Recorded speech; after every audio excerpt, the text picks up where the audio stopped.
Nah, sekarang untuk praktik tugas kelompok ya. Jadi nanti setiap kelompok itu akan saya minta untuk menyusun instrumen-instrumen non-tes. Nah, sekarang yang kita susun pertama kali adalah instrumen non-tes jenis pedoman observasi. Nah, apa yang harus disiapkan? Yang harus disiapkan pertama kali adalah RPP diferensiasi yang sudah kalian kumpulkan di UAS mata kuliah perencanaan. Ya, itu silakan disiapkan dulu. Nah, kemudian ini misalnya ya, ini adalah RPP diferensiasi untuk yang PSP. Kemudian ini adalah RPP diferensiasi untuk yang K13. Nah, selanjutnya pelajari template pedoman observasi. Jadi templatenya seperti ini. PSP maupun K13 templatenya sama. Ada judulnya pedoman observasi, kemudian untuk ini kata-kata keterampilan penyimak LHO ini diambil dari RPP ya. Jadi ada judul, kemudian ada format pensekoran, kemudian ada petunjuk bahwa pedoman observasi ini digunakan untuk menilai keterampilan apa, kompetensi dasar apa. Kemudian di sini adalah petunjuk untuk indikator.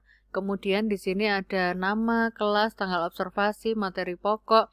Kemudian ada aspek-aspek pengamatan dan indikator skornya. Kemudian ada pedoman analisis skornya.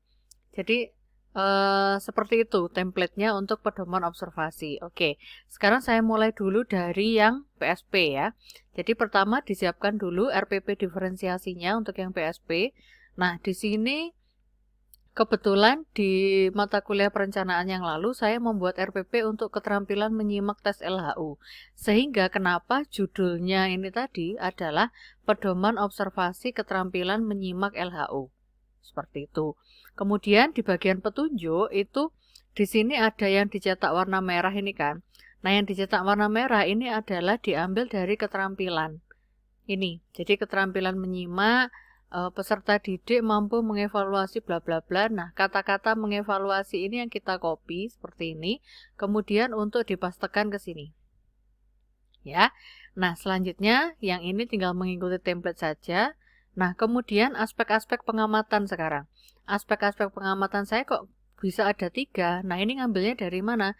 Ngambilnya adalah dari RPP yang bagian penilaian ranah sikap, yang ini. Nah, ini ada 3, kritis, reflektif, disiplin, saya copy.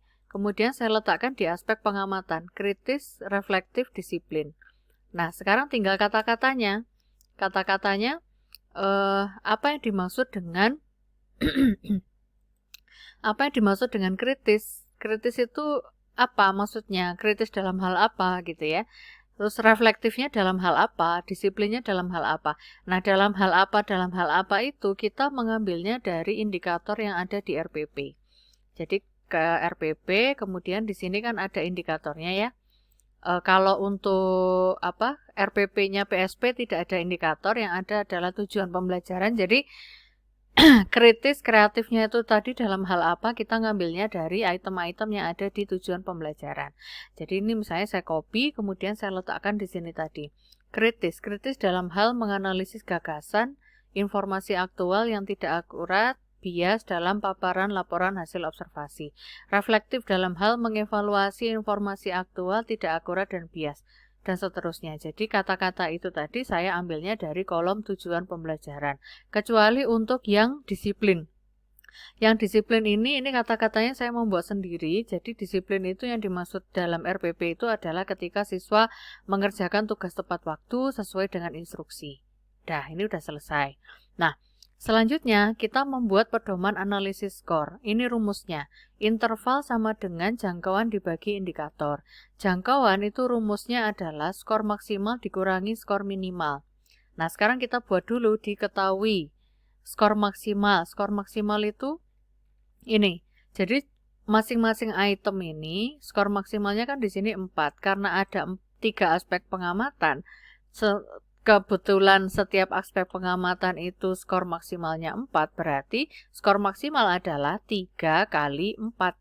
Jadi kita tuliskan di sini 3 kali 4 sama dengan 12. Terus skor minimal masing-masing aspek ini skor minimalnya 1, berarti 3 kali 1. 3 kali 1 sama dengan 3. Nah, untuk indikator itu yang mana? Yang ini.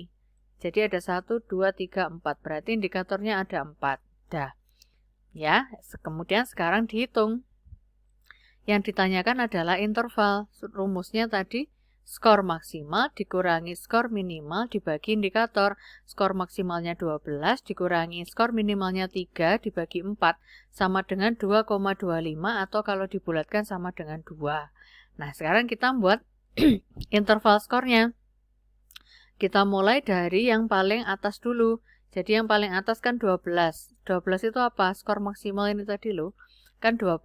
12 dikurangi 2 sama dengan berapa? 10 kan? Terus buat lagi dari sini 9. 9 dikurangi 2 berapa? 7. Terus di sini 6. 6 dikurangi 2 berapa? 4. Terus di sini 3. 3 dikurangi 2 berapa? 1. Nah, kemudian untuk itu adalah skornya. Kemudian untuk mencari nilai caranya bagaimana? Caranya adalah tinggal ini. Seluruh item yang ada di sini itu dibagi 12 dikalikan 100. Kenapa dibagi 12? Karena 12 itu skor maksimalnya. Jadi 12 dibagi 12 kali 100 sama dengan 100.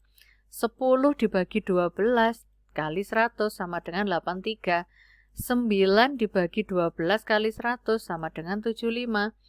Terus 7 dibagi 12 sama dengan 7 dibagi 12 kali 100 sama dengan 58 dan seterusnya. Intinya seluruh item yang ada di sini itu dikalikan skor maksimal. Karena di sini skor maksimalnya kebetulan 12, berarti seluruh item yang ada di sini itu dibagi 12 dikalikan 100. Nanti hasilnya silakan diletakkan di sini.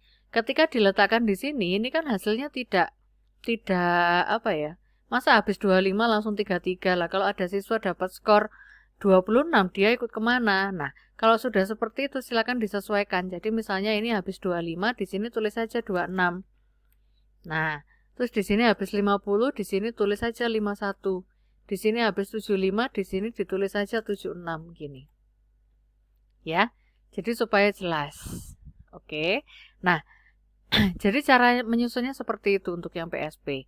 Nah, sekarang meskipun kalian bekerja secara berkelompok, namun karena kemarin masing-masing orang itu membuat RPP-nya sendiri-sendiri, jadi nanti pedoman observasinya ini mengerjakannya dengan cara berdiskusi kelompok, tetapi menuangkan ke dalam pedoman observasinya ditulis sendiri-sendiri berdasarkan RPP yang kalian buat secara individu di mata kuliah perencanaan pembelajaran. Oke, sekian dulu untuk yang pedoman observasi untuk yang kurikulum PSP. Di video selanjutnya akan saya lanjutkan dengan pedoman observasi untuk K13.